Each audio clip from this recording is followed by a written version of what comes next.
Hey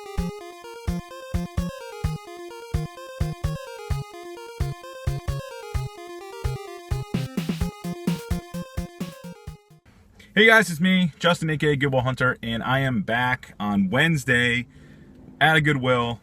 I'm already here, midweek, not really expecting much, but I have been known to find some good stuff out of this one. But as we all know, Captain Retro let me know that there's a guy, I guess, that works here who's been cherry picking a lot of the stuff that goes out, which, yeah, it's gonna happen, man. But, hey, you can always find other stuff. I found HP ink here that I flipped on eBay for a lot of money. So, stuff like that I can then turn into stuff for the collection. So, without further ado, let's head on in and see what I can find.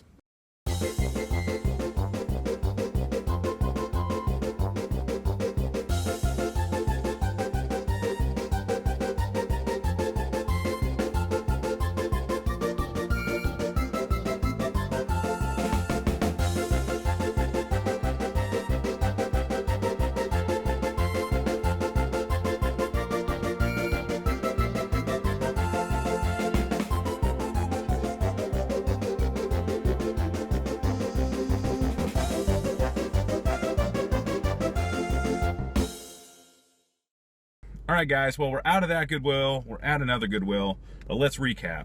Alright, you saw I went to the case, they had some stack of PS1 games, nothing crazy, some loose DS games, let's see, what else did they have? They had a couple of other odds and ends like Blu-rays, but they did have a GameCube bundle, but they wanted $35, which isn't a terrible deal. It came with a stack of games, both Spider-Man, Metroid Prime Echoes, Metroid Prime, Player's Choice, Looney Tunes, and I think like one other game. I saw that it had the controller. It was not the original, and it was broken, but it did have the AV and the power and some custom decals on it. So for $35, that's not a bad deal. I would say if it were like $20, $25, I probably would have gotten it. But I really didn't need another GameCube. I already have one extra, and I didn't need any of those games.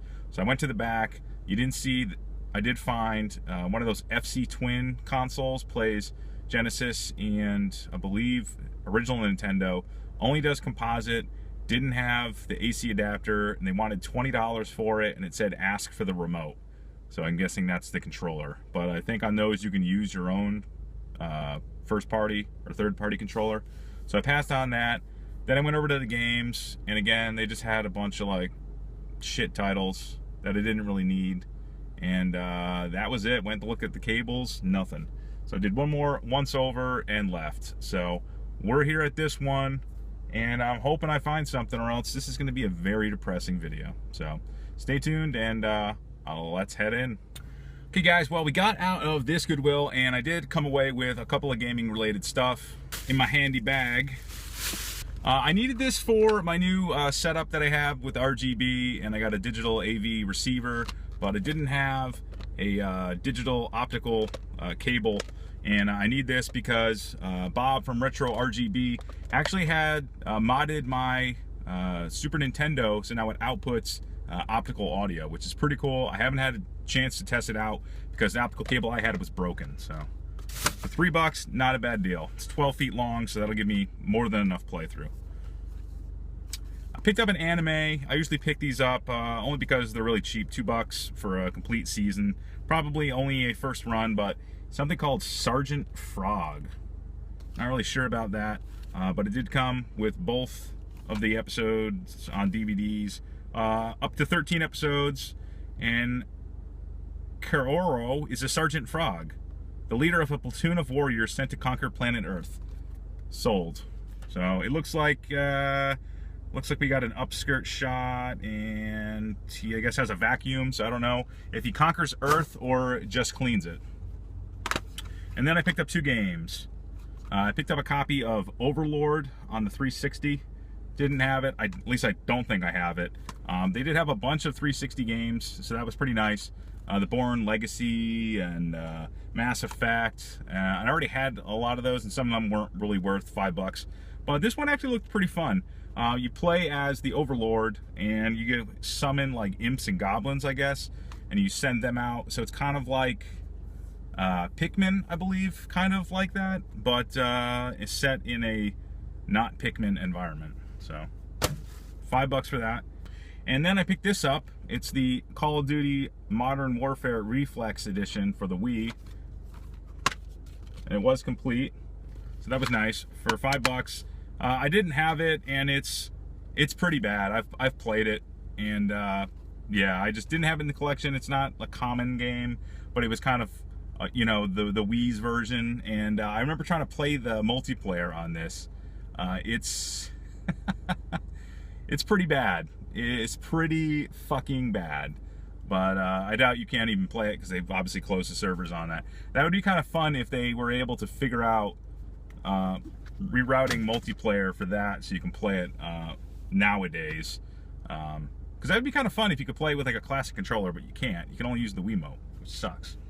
The last thing I picked up is something that I need for my collection. As space becomes a premium in that room, more and more games are getting piled upon themselves. I just installed a new shelf, but I want to bring some games from one of the bookcases I have out and put them into this.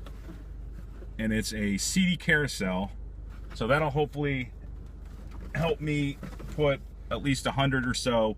We're talking PC Engine games, TurboGrafx games, Sega Saturn, the import games. It'll just pull those off the shelf so I can put more actual DVD cased style games in their place.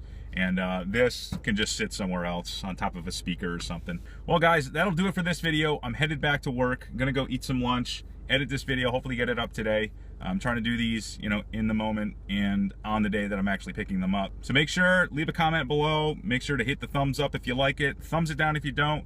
Doesn't matter. As always, keep up the thrift, guys, and I'll thrift with you later.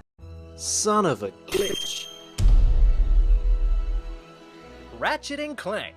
A beautiful reimagining of a classic PS2 platformer, Ratchet & Clank is all kinds of fun. It's also a lot of fun for a few other reasons. Glitches. This game is full of out-of-bounds exploits as well as some other kinds of glitches. So with that being said, let's kick things off on Velden, where you're